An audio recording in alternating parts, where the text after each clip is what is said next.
Hey, this is Sky. Welcome to my YouTube channel. It's Tuesday. Hope you guys are grinding forward. Stand on your programs. Mind, body, and soul. Daily discipline. Lifestyle management. Let's just philosophize a little bit. I guess I could talk a little bit about my own generation, Gen X.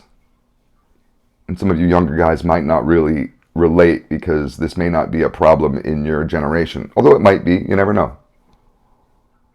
But I've noticed that my generation, Gen X, rather small generation, the smallest one, were sandwiched by two of the largest generations. The baby boomers and the millennials are the largest. We're the smallest. A lot of products aren't really marketed to us. TV shows aren't really pitched to us. We're kind of overlooked as a marketing base because of being so small. It's not really worth it. And when you're talking about business and profits, really it's all about catching as many fish as you can. So the baby boomers and the millennials are the ones who get a lot of attention. And I think that a lot of Gen X likes it that way. And I've noticed for a long time that there's been a split amongst my generation. There's an older Gen X who heavily identifies as a baby boomer. Now, they're not baby boomers, but they seem like they want to be. Like they're chasing that image. They're trying to be like their parents. Which to me is weird because I'm sort of middle of the road, born in 1971, when it comes to the Gen X generation. And we were the punks. We were the metalheads. We were the counterculture of Gen X. We weren't trying to become hippies like our parents were. We had a middle finger to the hippies. We hated the hippies. And I rebelled against that hippie shit hardcore because I was born in a school bus, given a funny sissy name. I've lived on communes. We lived off the grid until I was, 7 or 8.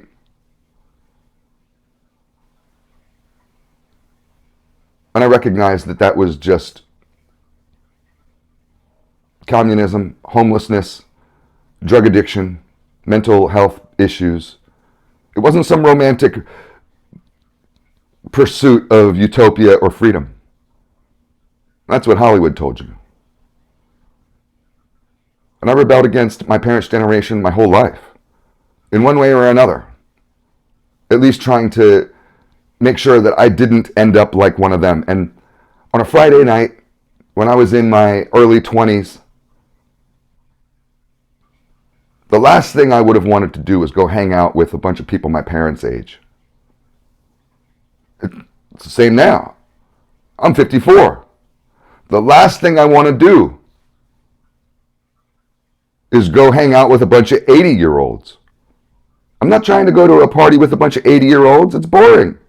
It's not my generation. We don't talk about the same stuff. We don't think about the same stuff. We have a different worldview. We were literally born into like a different dimension, a different world, a different planet. We have completely different outlooks. We don't relate on really anything.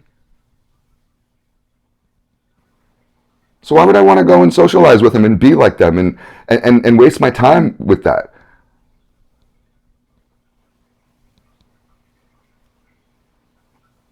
But there's a lot of people in my generation that do. That's exactly how they want to spend their time. And they're desperate to crash the baby boomer scene, and they always have been. And I see this particularly in the motorcycle community with a bunch of people my age that have embraced the baby boomer culture. They're desperate to be hang-arounds, prospects, to crash their scene, to be one of them, to look like one of them, to dress like one of them, to talk like one of them, to think like one of them, to be mentored by them, to become little clones, little drones of some baby boomer idiot from the past, some dinosaur. And you see guys my age, see guys 10 years younger than me, with these big scruffy beards and hair and their dirty vests, and they're stomping around like it's 1974. You look out of place, you look like a fool in my opinion, like you're cosplaying, like some sort of historical recreation society. What is this, a Civil War recreation? You ever been to one of those? And I'm not against the Civil War. My family fought in the Civil War. But I've been to a couple Civil War recreation things. They have one right near me. I'm in the Deep South. And it is a little goofy.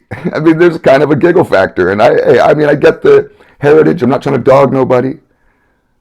But it's kind of like a Renaissance fair where you get people dressed up in this stuff, pretending to be in an era that they're not from. And some people take that shit really seriously. They had these guys in the park that were doing a knights, like King Arthur knights recreation. And these are 40-year-old men, big fat guys, and they're out in there with their full armor and bowing to each other. And it's just a little goofy.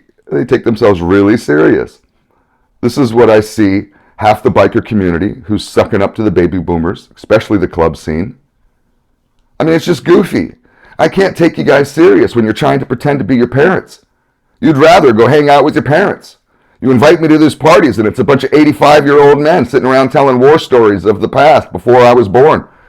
Vietnam. How many more stories of Vietnam can I hear, man? I mean, Jesus Christ. And I started my motorcycle shop with one intention only back in the year 2001. It's been a while. And that was to be the next generation of bikers, to create a scene for the younger generation, for Gen X, to be able to have, that we could take over the biker scene. We could be the new Easy Rider. I had an article written about me in a Wit magazine. I wish I was back in the shop right now. I have it on the wall. Where it called me, Sky, it called me the new Captain America. I was marketing heavily as trying to take over the scene. And I'll be honest with you, I failed. I was a failure. I did not accomplish my mission. Because all you guys want to do is be baby boomers. I don't get it. Thanks for listening.